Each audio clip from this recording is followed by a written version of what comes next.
Principal Advisor to the President, Mr. Lalit Veeratunga, Secretary, Minister of Defense, General Kamal Gunaratne,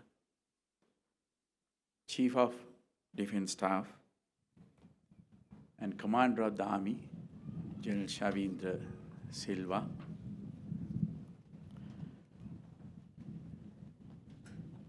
Commandant of the Military Academy, Chief Instructor, and all other instructors,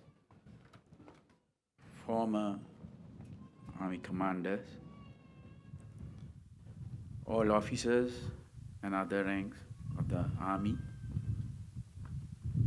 parents, and newly commissioned officers, distinguished guests, ladies and gentlemen. I'm delighted to address you this morning at the 96th Commissioning Parade of the Sri Lanka Military Academy. I congratulate the officer cadets being commissioned today and commend the Commandant and staff of the Academy, the Parade Commander, the Academy Sergeant Major, the drill instructors, and other officer cadets for the high standards demonstrated. I am especially pleased to note that 6 officer cadets from the Republic of Maldives, Republic of Rwanda, and Republic of Zambia are standing on parade today, together with 5 Sri Lankan officer cadets who received their training in India, Pakistan, Bangladesh, and Nepal. Joining a nation's military as a commissioned officer is a great honor for any young person. I take this opportunity to thank the parents and families of the officer cadets for having raised such patriotic young men and women. I'm sure you are justly proud about their having reached this important juncture in their lives. And I'm confident they will make you even prouder through their careers in the armed forces in future. I stand here before you this morning as the 7th Executive President of the Democratic Socialist Republic of Sri Lanka and as your Commander-in-Chief. Nearly 50 years ago, however, I stood where all of you stand now as a young officer cadet in the commissioning parade of the Army's Intake 4. I can say without any hesitation that the training I received, the experience I gained, and the many qualities inculcated in me throughout my military career were essential factors in my election to the highest office in the land. I therefore want to share with you some salient thoughts based on the experience I gained through my career that will stand you in good stead for yours. During your training, you will have understood that discipline of the highest degree is one of the most important aspects in a military officer's life. From the first day you entered this institution, making your bed as you wake up every morning, ensuring your clothes are ironed, your boots are polished, and that every aspect of your dress and appearance is immaculate was a key part of your training. alongside the physical training, exercises, and drills that became part of your routine. There is a reason for this. The attention you pay to these simple tasks builds discipline. It fosters attention to details, and it provides a sense of accomplishment, no matter how small as you start your day. These are all essential qualities that will help you later in life, no matter where your career takes you. As a young officer in the Signals Corps, I used to observe how an adjutant would carefully balance the accounts of the PRI fund each evening, counting even small amounts of money several times and making sure it was securely locked in the safe. He paid such careful attention to this simple task because discipline and integrity are so integral to military life. This was an invaluable lesson for me as a young officer. During your time at the academy, most of the training exercises you engage in took place alongside your fellow officer cadets. Fostering this ability to work well together with others is one of the hallmarks of the military. There will be many situations in your life where no matter how capable or skilled you are as an individual, you will not be able to succeed without the support of others. Teamwork is therefore an essential life skill that needs to be cultivated. And your career in the military will provide you ample opportunities to do so. Particularly as officers, you must seek to develop your leadership skills further. When you are assigned to a unit, as you shortly will be, you will have to take responsibility for all your subordinates.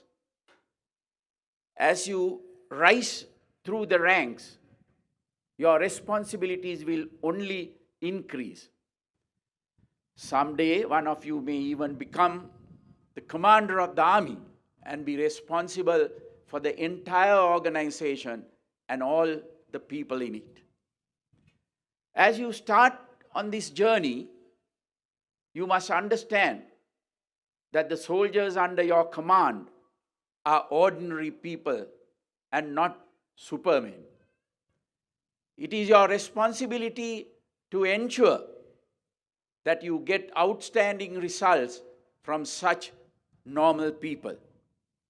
To do this, you must ensure that your unit is well trained, healthy, and fit for duty, and that their welfare is looked after, and that their morale is high. You must live alongside them, engage in physical training, sports, drills, weapon handling, and other exercises, and ensuring that their meals and accommodation is up to standard. As their leader, you will need to know a great deal about the people under you, their names, where they are from, what their families are like, and what their characteristics are. You must have a thorough knowledge of their potential so that you can determine in what capacities they can be deployed. It is only then that you will be able to get the best out of them and show your own capabilities as a leader. Learning how to motivate the people under your command is essential. Motivation helps people stay focused on their missions despite their setbacks, obstacles, and difficulties that arise from time to time. In the early 1980s, my commanding officer in the Gotabaya Regiment was General Vijay Vimalaratne. When the Gotabaya Regiment took over the northern province in 1984, after the war had broken out in earnest, General Vimalaratne told us that we must remain there until the war was fought to a conclusion, instead of being relieved at the end of our usual 6 months rotation. Because of the way he motivated us, we were willing to stay there without being relieved for longer than any other battalion. Throughout the war, which ended in 2009, the members of our military made countless sacrifices and underwent unspeakable hardships. They did so because they were all deeply committed to the mission at hand, which was to secure Sri Lanka's sovereignty in the face of separatism.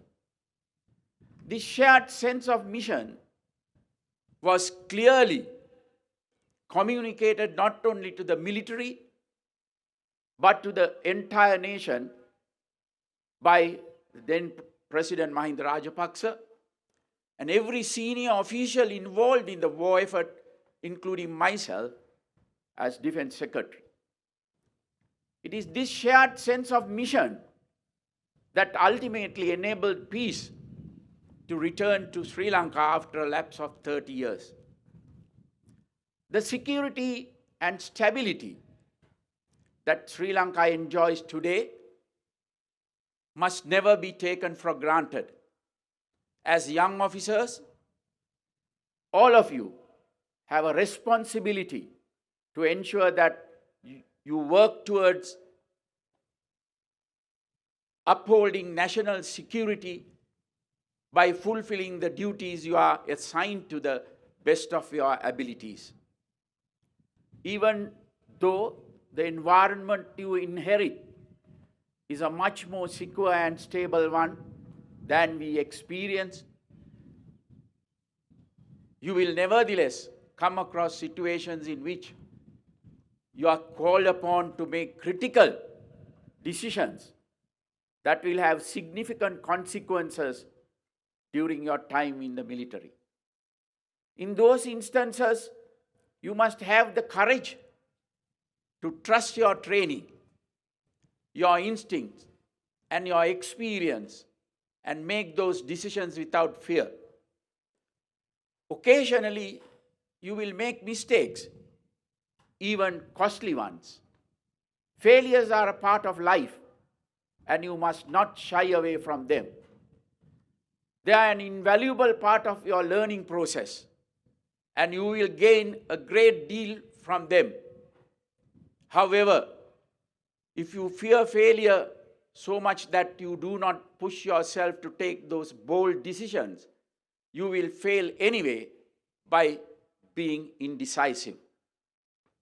Positive thinking, therefore, is crucially important. Optimism, self-belief, and confidence in yourself and those in your team will be at the heart of your success.